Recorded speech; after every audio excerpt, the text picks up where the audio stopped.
My name is Michael Matthay. I'm a professor of medicine and anesthesia at UCSF. I work with Dr. Calfee, and I will now discuss the details of our preclinical work that has led to our efforts to use mesenchymal stem cells as a novel treatment for the acute respiratory distress syndrome. As Dr. Calfee explained, mesenchymal stem cells, or mesenchymal stromal cells, have a history of being potentially capable of reducing inflammation and enhancing repair in the lung. And they work by multiple mechanisms, which is why we thought that they may have relevance for patients with ARDS. I'll show you data from our experiments in mice that suggested they might be effective, and then additional experiments we did with the ex vivo perfused human lung to test their potential efficacy, and then finally some studies we did in a severe lung injury model in sheep over a 24-hour period of time.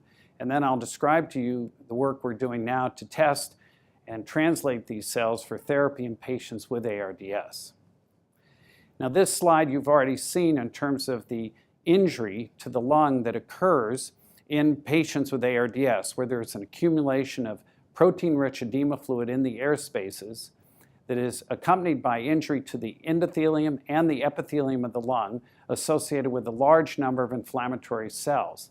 Now, on the left side of this slide, you can see the mechanisms by which we anticipate mesenchymal stem cells might be effective in reducing the injury and also enhancing repair. We believe they have anti-inflammatory properties. They can restore endothelial and epithelial barrier integrity. They can enhance the clearance of the edema fluid from the lung. They also have antimicrobial properties, as I will show you. They also decrease the death of some of the endogenous cells in the lung, and they work by both cell contact dependent and independent mechanisms. Now, the early work on mesenchymal stem cells and lung injury was prompted really by decades of work that go back to the original discovery of the mesenchymal stromal cells by Dr. Friedenstein in 1968. As Dr. Calfee mentioned, initial work had suggested that perhaps the mesenchymal stem cells could engraft in the lung and actually generate new alveolar epithelium. However, subsequent studies showed that that was probably not the main mechanism, but rather the release of paracrine molecules that enhanced repair. The initial mouse studies that I will show you were made possible in part by the availability of a NIH repository directed by Dr. Prokop that supplied the bone marrow-derived mouse and human mesenchymal stem cells for our experimental studies. Our first experiments were published in 2007, and in these experiments we tested the ability of mesenchymal stem cells to work in a severe lung injury model in mice, in which a high dose of endotoxin was given into the air spaces and then was followed 4 hours later by either a treatment with just a placebo, PBS, phosphorus-buffered saline, or actually the mesenchymal stem cells themselves. And as you can see on this figure, survival was markedly improved with the MSC treatment. This figure shows some of the histology from those lungs, in which you can see in this panel, the control PBS-treated mice had considerable edema and inflammation versus the MSC-treated mice over here, in which you can see the air spaces were mostly clear of fluid and the injury was markedly reduced. This was associated with an increase in anti-inflammatory cytokines in the mesenchymal stem cell-treated mice, as well as a reduction in the pro-inflammatory cytokines. Now, we went on then to test the potential efficacy of mesenchymal stem cells in a more clinically relevant mouse model in which we gave live bacteria into the airspace of the lung. And so this shows the evidence that the mesenchymal stem cells markedly increase survival even in the presence of a severe injury from live E. coli. This slide again shows you survival on the y-axis and the time in hours on the x-axis. And you can see that the mice that were treated with mesenchymal stem cells had a much longer and better survival compared to the two control groups treated with either 3T3 fibroblasts or PBS. These experiments were very important because they modeled more closely what happens to patients. Now, these experiments turned out to show a surprising and interesting result. In addition to the improved survival, we found that the number of bacteria present in the lungs at the end of the experiment was markedly reduced in the MSC-treated mice. We actually had been concerned that perhaps the MSC-treated mice might have a worse host defense against bacteria because the MSCs are immunomodulatory. And in fact, we found the opposite.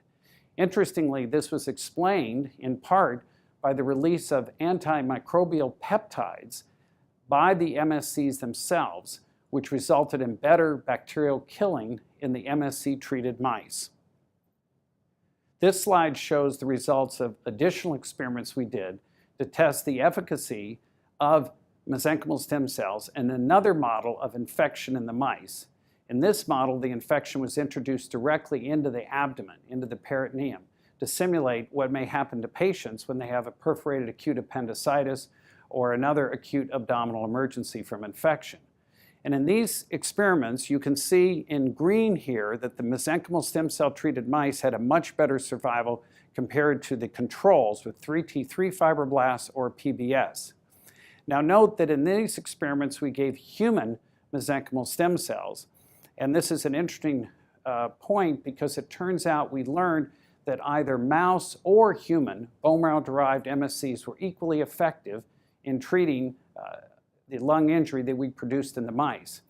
Further, it's important to point out that in some human studies in which mesenchymal stem cells have been given to patients for other conditions besides ARDS, we have learned that these cells are very well tolerated immunologically because they do not express MHC class type 1 and type 2 antigens, so they are not rejected. Now, it turned out in these last series of mouse experiments that the antibacterial effect was observed just like we had found in the pneumonia model with E. coli. And we discovered an additional mechanism that could be important and have clinical relevance for why the bacteria were cleared better in the MSC-treated mice. And we found in these experiments that the monocytes in the mice were able to phagocytize the bacteria more rapidly compared to the two control groups. There was no difference in neutrophil phagocytosis, but in fact the data surprisingly showed an enhanced phagocytosis of the bacteria by the monocytes. In these same experiments, we also discovered another pathway that could be important in explaining the potential beneficial effect of MSCs for treating lung injury. In studies we did in these mice of the spleen, we found that the MSCs upregulated expression of two markers of the alternatively activated macrophages, CD163 and CD206. These are markers of an anti-inflammatory phenotype and indicate probably that the MSCs are able to enhance the resolution of inflammation. So this slide summarizes the main results of the MSC studies in mice. First, treatment with MSCs improves survival and reduces lung injury in both endotoxin and the live bacterial models of lung injury I've shown you, both associated with reduction in the pro-inflammatory responses to endotoxin while increasing anti-inflammatory cytokines. And the antibacterial effect of MSCs in mice appears to be mediated by antimicrobial peptides and also enhanced monocyte phagocytosis. This slide shows you our ex vivo perfused human lung preparation. This is the preparation that we developed and have used to test the potential efficacy of the mesenchymal stem cells with injury in the human lung that resembles what we see in patients with ARDS. Now, these lungs are procured from brain-dead subjects in whom the families of the brain-dead subjects have given permission for the lungs to be used for first, if possible, lung transplantation, and if not, for research. So we receive the lungs to study in the laboratory if they are not suitable for lung transplantation. This slide shows you the basic setup, which is that the human lung arrives in the laboratory. We cannulate the trachea and inflate it with a continuous positive airway pressure of 10 centimeters of water and give the lung 95% oxygen and 5% carbon dioxide. And then we also cannulate the pulmonary artery and perfuse it with a physiologic solution to slowly warm the lung from 4 degrees up to 37 degrees. And then the perfusate comes out through the left atrium into what's shown as the perfusate reservoir, and then is recycled by a peristaltic pump, so that we essentially have a perfused human lung preparation with lung inflation, so that we can actually study these lungs under pathologic conditions for a period of at least 4 hours and even longer if needed. This slide shows you how we adapt this lung preparation to study and test the potential efficacy of MSCs for lung injury. There are 3 lobes to the right lung, shown here: the right upper lobe, the right middle lobe, and the right lower lobe. We first examine and test the ability of the right upper lobe to remove alveolar edema fluid, as I will explain to you on the next slide. If we find that alveolar fluid clearance is normal, then we go ahead and induce injury into the right middle lobe with high-dose endotoxin, similar to what we did in the mouse experiments. And then after the introduction of endotoxin, we treat the lungs with the mesenchymal stem cells themselves or the conditioned media. And as I will explain, some other experimental interventions to try to understand how the MSCs work. Now, I mentioned that I explained this measurement of alveolar fluid clearance. Dr. Calfee already referred to it in her part of the discussion. Alveolar fluid clearance is the capacity of the lung to remove the edema fluid from the air spaces of the lung. And so this is a diagram to try to illustrate how we measure this experimentally. We instill into the right upper lobe of the human lung a 5% albumin solution, which is similar to the edema fluid that patients would develop. And then we measure the concentration of albumin in that airspace compartment. If it rises by approximately 20% per hour, then that means the salt and water is being removed across the alveolar epithelium normally by a sodium and chloride dependent transport system. So this slide shows the effect of using the mesenchymal stem cells or mesenchymal stem cell conditioned media on lung fluid and protein balance in the endotoxin or LPS injured lung. On the panel A, which shows endothelial permeability, which is the leakiness of the microcirculation in the lung, you can see with LPS that the permeability increased 3-fold, whereas treatment with the MSCs or the conditioned media of MSCs returned permeability to normal when they were given 1 hour after the injury, and these experiments were done over 4 hours. In these experiments, the MSCs were given directly into the bronchus, into the distal air spaces. In the same experiments, we also found that, as shown in panel B, that the quantity of pulmonary edema, which increased in the LPS-treated lungs, was returned to normal and even to a below a normal level by the conditioned media. So these were very favorable effects that suggested that the MSCs might be effective in human lung injury. In these same experiments, we explored possible mechanisms by which the MSCs worked. In order to do this, we reduced the ability of the MSCs to release a paracrine growth factor known as keratinocyte growth factor. There was considerable work from our laboratory and other investigators that suggested that this growth factor could reduce lung injury. So we pre-treated some of the MSCs with an siRNA strategy that reduced KGF production. And this slide shows on the y-axis alveolar fluid clearance, the ability of the lung to remove edema fluid, first under controlled conditions, and you can see that was approximately 20%. With the LPS, you can see that the clearance went down to approximately 0, essentially eliminated the ability of the lung to remove fluid, whereas when the lungs were treated with the conditioned media, it came up to a normal level. When we removed the KGF from the MSCs, you can see that the beneficial effect was largely abrogated by about 70 to 80%. And if we gave actually KGF itself, as shown in the yellow panel, the alveolar fluid clearance came back to normal.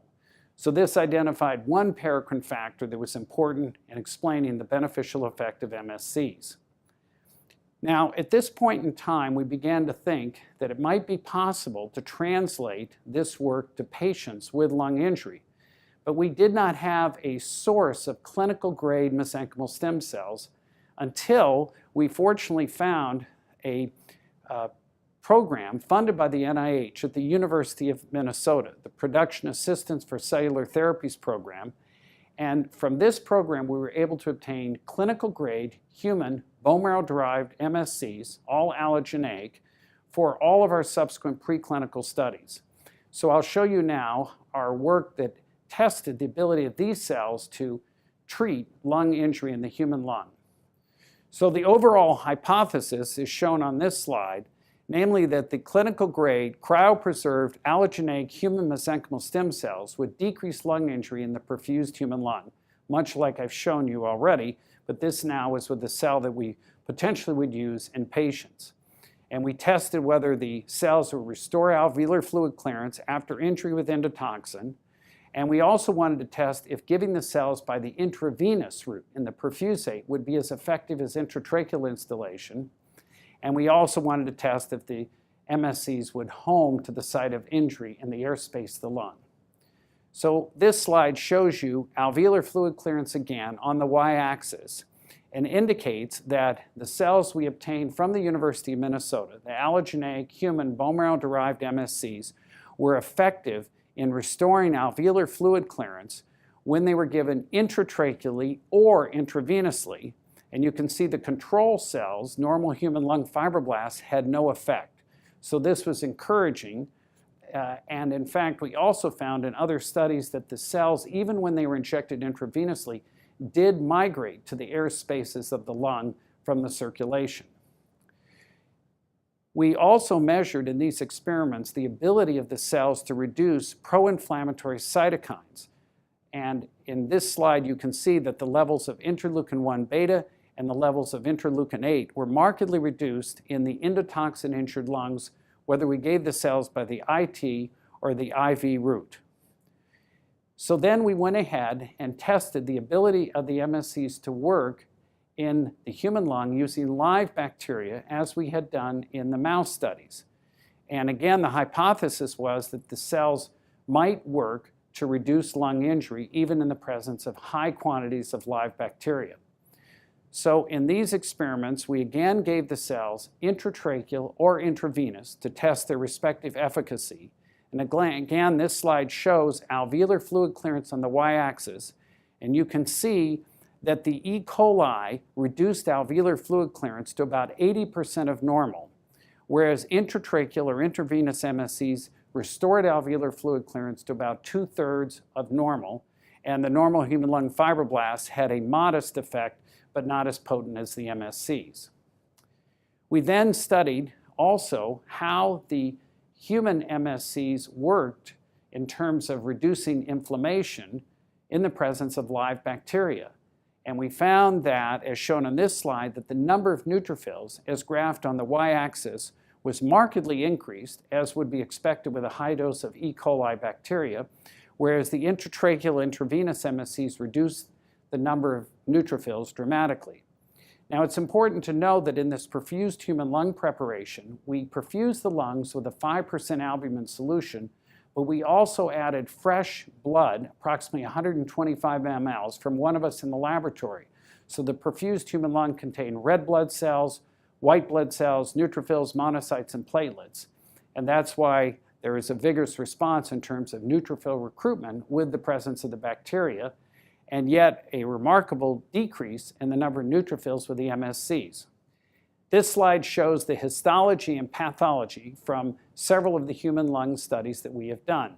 You can see in the panel and marked control right up below that the lung actually appears completely normal, similar to what Dr. Calfee showed you in her slides with the diagram of the uninjured lung. The air spaces are not injured in any way, they're air-filled.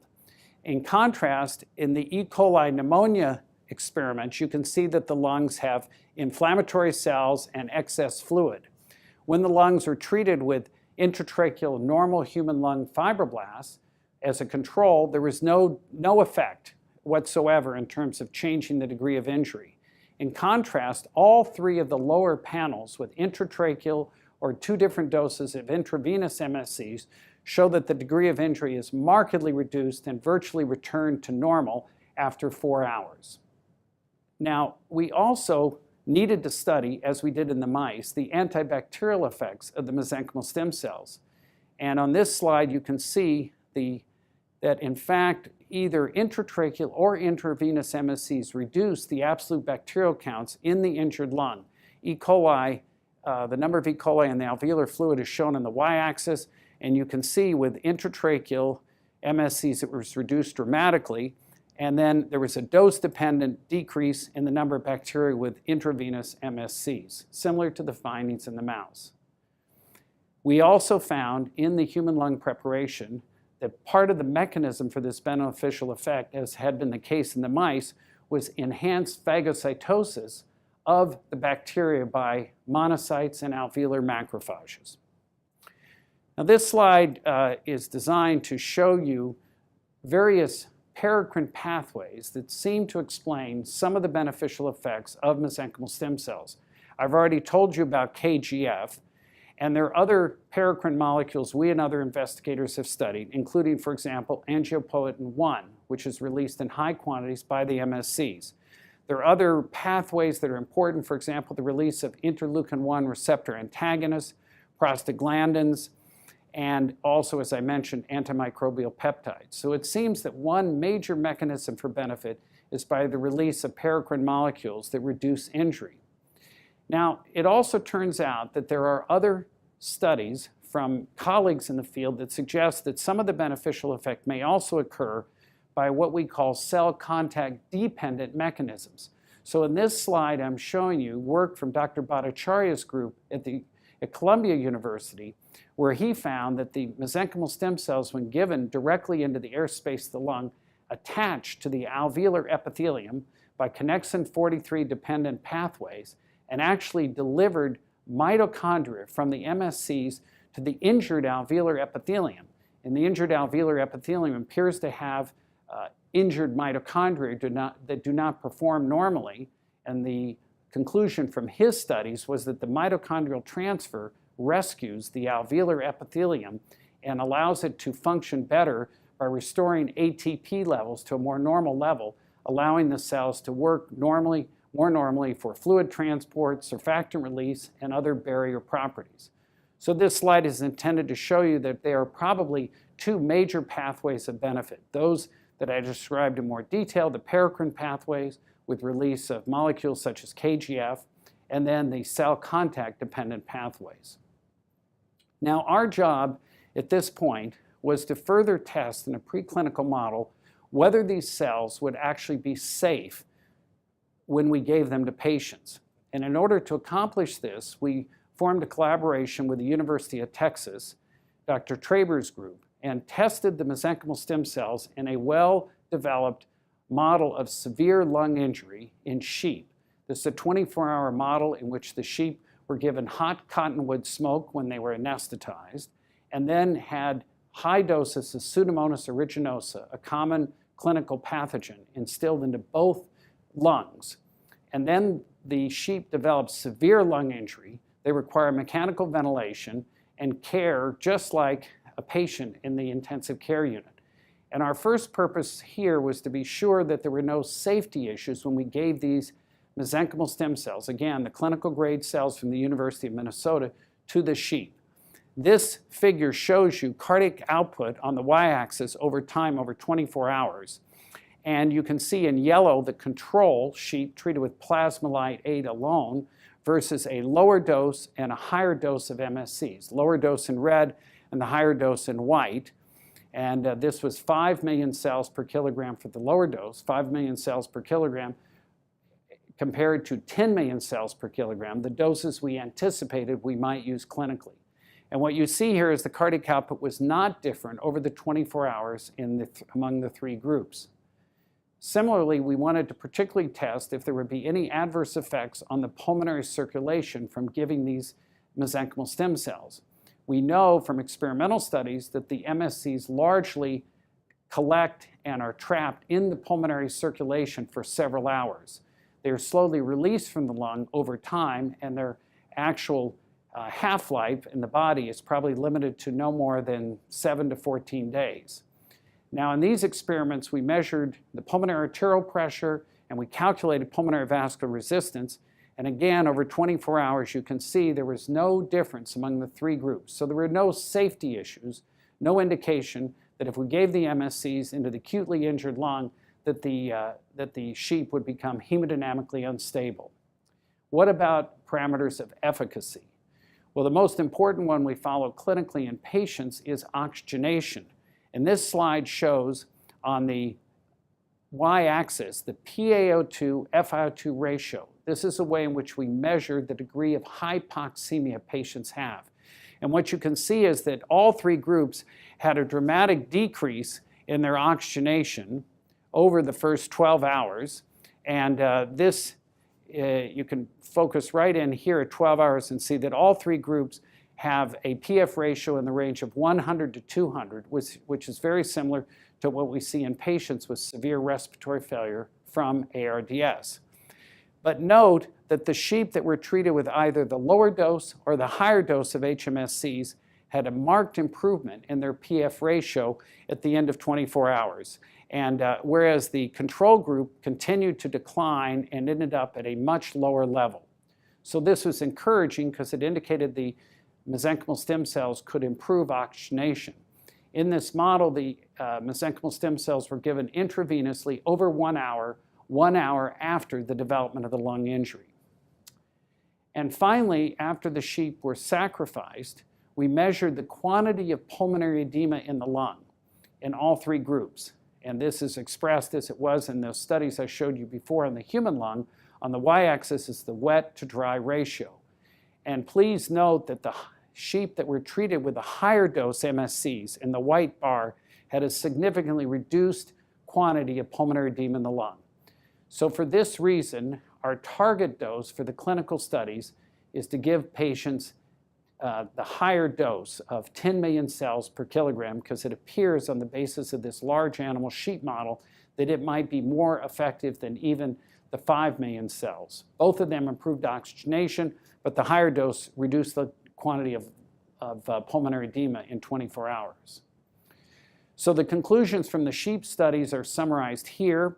There were no safety concerns from administering human MSCs at these doses given 1 hour after the injury.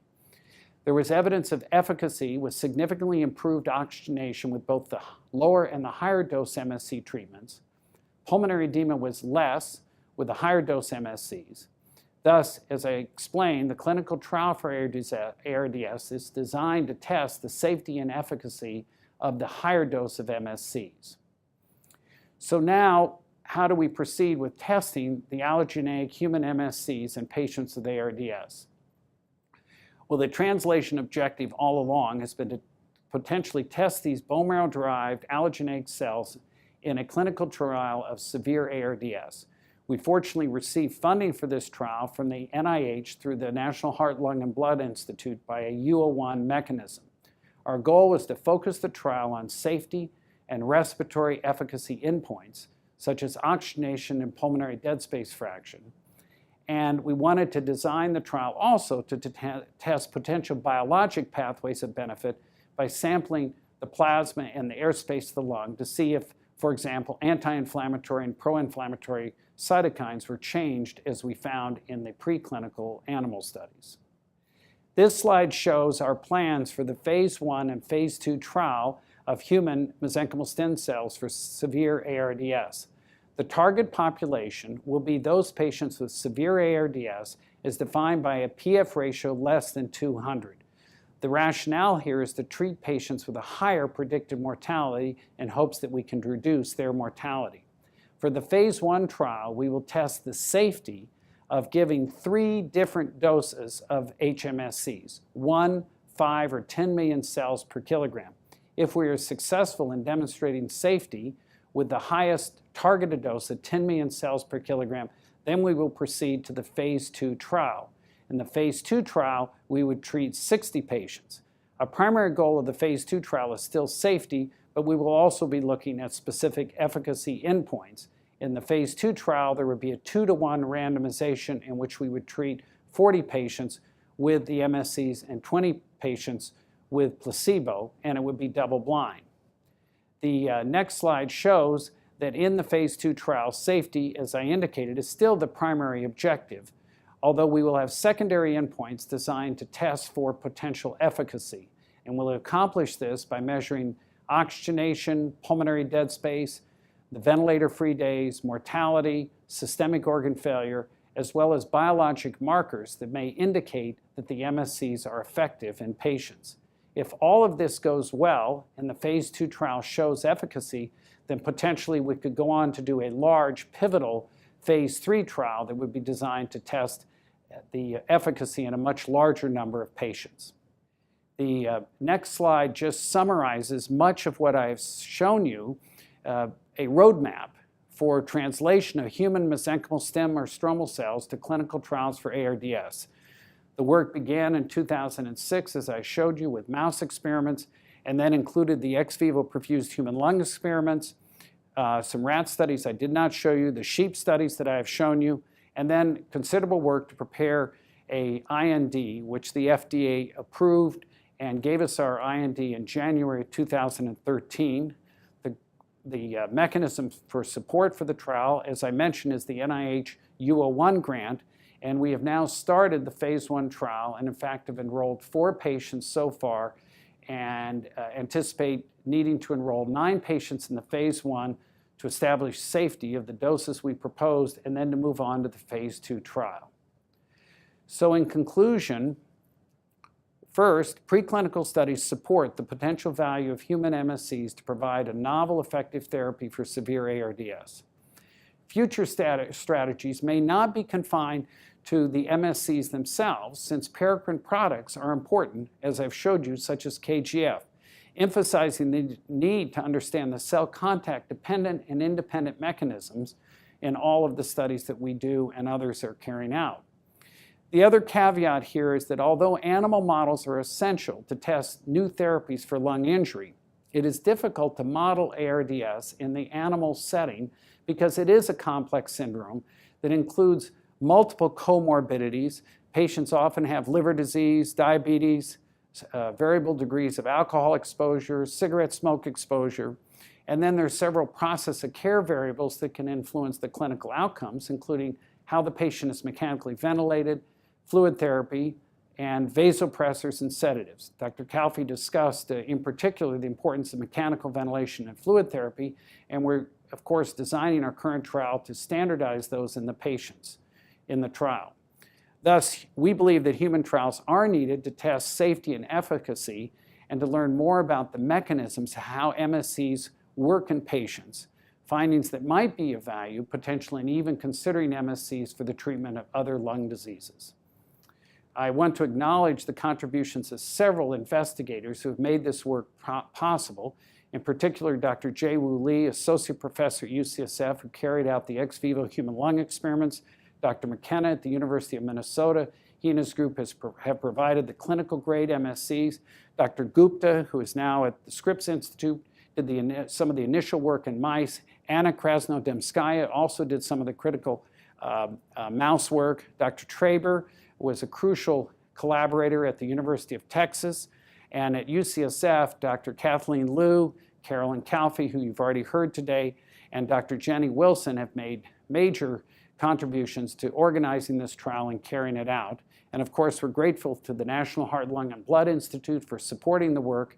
And most importantly, perhaps, we are grateful to the patients who consent to be part of our clinical trials and our observational studies, and of course, the nursing and respiratory staff in the intensive care units at UCSF. Thank you.